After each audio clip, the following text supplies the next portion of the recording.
Maharashtra Mumbai news, सबसे तेज हर खबर तेजी के साथ। अरविंद के हत्यारों को गोली मारो सालों को, अरविंद के हत्यारों को गोली मारो सालों को, सियासी गद्दारों को गोली मारो सालों को, अपनी प्रजाजन होश में आओ।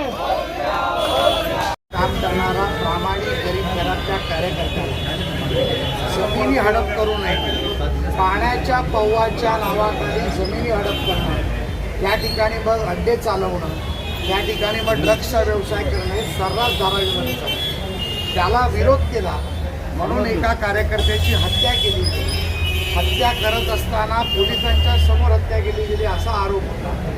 आणि ज्या पद्धतीमध्ये 20-25 कार्यकर्त्यांनी ज्या दहशतवादी संघटनेचे कार्यकर्ते किंवा विशिष्ट समाजाच्या कार्यकर्त्यांनी ज्या पद्धतीमध्ये हल्ला केला तो निषेधार्थ होता.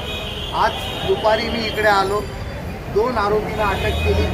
पोलिसांनी महापालिकेच्या कॅमेऱ्याच्या आणि पोलीसच्या कॅमेऱ्याचे आणि तिकडच्या असलेल्या व्यावसायिक दुकानदारांच्या कॅमेऱ्याचे फुटेज आणले. त्यामध्ये 2 आरोपी स्पष्टपणे भोकसताना आणि पकडताना दिसत आहेत. इतर उरलेले आरोपी हे 20-25 लोक हे त्याला सहकार्य करताना दिसत आहेत. हा इन्सिडंट काल 2दा झाला आणि दोन्ही वेळेला त्या माणसाला मारायचा प्रयत्न केला गेला. त्यामुळे आता आलेले ॲडिशनल कमिशनर अनिल पारसकरजी, या झोनच्या DCP सौभाग्यवती तेजस्वी सातपुतेजी यांनी सर्व आरोपींना तात्काळ अटक केली जाईल हे माझं प्रॉमिस केलं. 2 ठिकाणची अनधिकृत बांधकामं हिंदुत्ववादी संघटनेने जी सांगितली होती ती त्यातलं एक बांधकाम आता पाडलं गेलं. दुसरं बांधकाम पाडण्याचं काम चालू आहे. तिसरं बांधकाम आश्चर्यकारकरीत्या आपल्याला सांगताना आश्चर्य वाटेल, ऐकताना लोकांना आश्चर्य वाटेल, पोलीस चौकीमध्ये मदरसा आणि मस्जिद बनवायचं काम केलं गेलं. ज्याला हायकोर्टाने तोडण्याची परवानगी दिली तरी देखील दादागिरी आणि दहशतीच्या नावाखाली लँड जिहादचा जो प्रकार धारावीमध्ये चालला आहे त्याचा निषेध करायला मी आधी आलो. माननीय उपमुख्यमंत्री देवेंद्रजी फडणवीसांचं आणि DCP आणि ॲडिशनल CPचं स्पेशल CPचं बोलणं झालेलं आहे. तात्काळ कारवाई करायला सांगितली आहे. मयत मुलाचं पोस्टमार्टम देखील उद्या सकाळी इन कॅमेरा करायला सांगितलं आहे. आणि सर्व आरोपीवरती, लँड जिहादच्या आरोपीवरती तात्काळ कारवाई होईल अशी ग्वाही मला आता पोलीस स्टेशननी दिलेली आहे.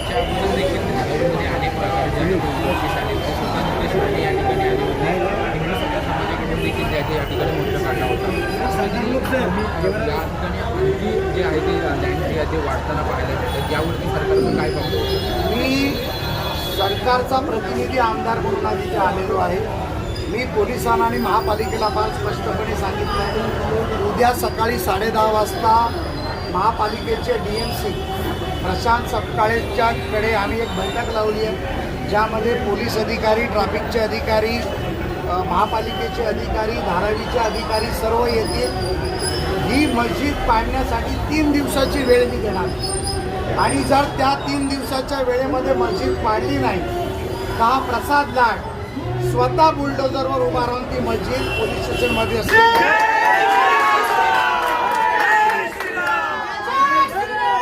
धारावीमधले असे अनधिकृत बांधकामं आम्ही शोधून पाडणार, ड्रग्स माफियांचा विनाश करणार आणि जी लोक अशा पद्धतीमध्ये हिंदुत्ववादी लोकांना घाबरवण्याचं काम करतात त्यांचा नायनाट झाल्याशिवाय आता आम्ही गप्प बसणार.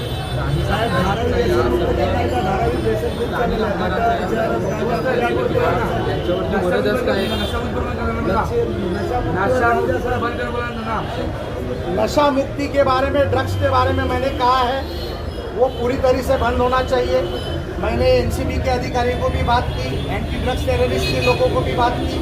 इसमें स्पेशल कॉम्बिंग ऑपरेशन कल से चालू होगा और पूरी तरीके से मैं मेरे कार्यकर्ताओं को बोलता हूँ, जहाँ पर भी आपको संशयित होगा ड्रग्स है वहाँ मुझे या पुलिस को बता दीजिए.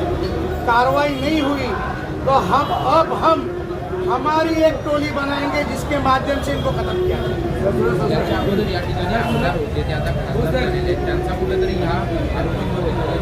हे सर्वच्या सर्व